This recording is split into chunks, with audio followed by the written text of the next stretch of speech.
የምርምር ስራዎችን ለህዝብ ተደራሽ ለማድረግ የሚዲያና የህዝብ ግንኙነት ስራ አይተኬ መሆኑ ተገለጸ። ምርምርና ሚዲያ ለላቀ ጤና በሚል መሪ ቃል የአርማወር ሃንሰን የምርምር ኢንስቲትዩት ያዘጋጀው ዓመታዊ የሚዲያ ፎረም ዛሬ ተደርጓል። የሚዲያና የህዝብ ግንኙነት ባለሙያዎች በአርማወር ሃንሰን የምርምር ኢንስቲትዩት በመገኘት በቅርቡ በጠቅላይ ሚኒስትር አብይ አህመድ ተመርቆ ወደ ስራ የገባውን የተቋሙን ዘመናዊ የምርምር ላቦራቶሪዎችና የሳይንስ ስራዎች ተመልክተዋል። መስክ ምልከታውን ተከትሎ በተካሄደው የፓናል ውይይት ላይ ኢትዮጵያ በሳይንስ በፈጠራና በሕክምና ምርምር ዘርፍ ያላትን ታሪካዊ ቀደምትነት አሁን ካለው ዘመናዊ ምርምር ጋር በማስተሳሰር በመዘገብ የሚዲያው ኃላፊነት የላቀ መሆኑ ተመላክቷል። ቀደምት ወገኖቻችን ድሮ በቢብሊካል ታይምስ የተገበሩትን ነገር አሁን ቴክኖሎጂ ወስዶ አዘምኖት መፍትሄ አድርጎ አምጥቶ እኛ ያንን ገዝተን እንጠቀማለን። ግን ያንን መነሻ ያንን ታሪክ ሁሌም መያዝ፣ መፈተሽ፣ ማጥናት፣ ኮኔክት ማድረግ ከሳይንስ ስራ ጋር ከቴክኖሎጂ ከፈጠራ ስራ ጋር ከመፍትሄ አምጪነት ጋር ማገናኘት ያስፈልጋል። የጤና ምርምሮችን እንዴት አድርገን በቀላል ቋንቋ ለማህበረሰባችን ተደራሽ እናደርጋለን?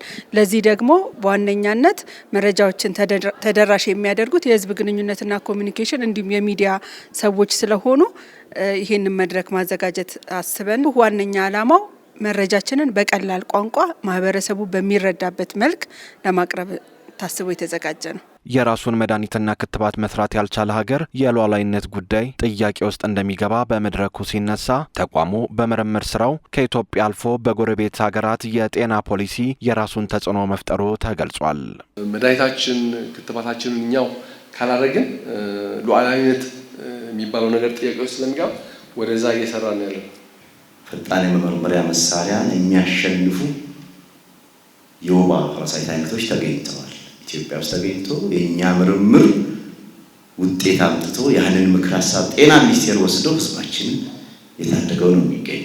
ይሄ ብቻ የኢትዮጵያ ብቻ ችግር አይደለም፣ የሌሎች ሀገሮችን ችግር ሊሆን ይችላል ብሎ የኛ ሳይንቲስቶች ጎረቤት ሀገርን ደግፈው ሱዳን ኢትዮጵያ ውስጥ የሰራነው አይነት የምርምር ስራ ሱዳንም እንዲሰራ ደግፈን ሱዳንም የዚህ አይነት ነገር ታይቶ የሱዳን መንግስት ፖሊሲውን ቀየረ። ልክ እንደ ኢትዮጵያ የእኛን ምክር ሀሳብ ወስዶ እዛ ደግፈን ባስጥናነው ምክር ሀሳብ መሰረት ህዝባቸውን የሚታደጉበትን ስራ እየሰሩ ይሄ ተጽዕኖ በጣም ከፍ ያለ ነው። የመስክ ምልከታው የሚዲያና የህዝብ ግንኙነት ባለሙያዎች ስለ ተቋሙ የምርምር ስራዎች ያላቸውን ግንዛቤ በማሳደግ የህብረተሰቡን ተጠቃሚነት ለማረጋገጥ ያለመ መሆኑ ሲገለጽ፣ የሚዲያና ኮሚኒኬሽን ባለሙያዎች በጉብኝቱ ወቅት ያዩትን የተገነዘቡትን እውቀት ወደ ህብረተሰቡ በማድረስ ለውጤታማነት እንዲሰሩ ጥሪ ቀርቧል። እዛ ውስጥ ያያችኋቸውን እና እንደ ስራ ይዛችሁ የምትሄዱትን ነገር በ5 ነገሮች እገልጽላችኋለሁ። የመጀመሪያው ቁጭትን ወደ አቅም መቀየር አለብን።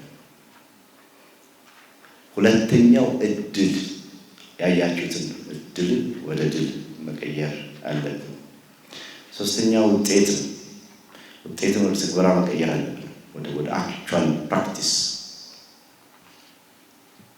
አራተኛው ተጽዕኖን ለቀጣይነት መጠቀም አለብን።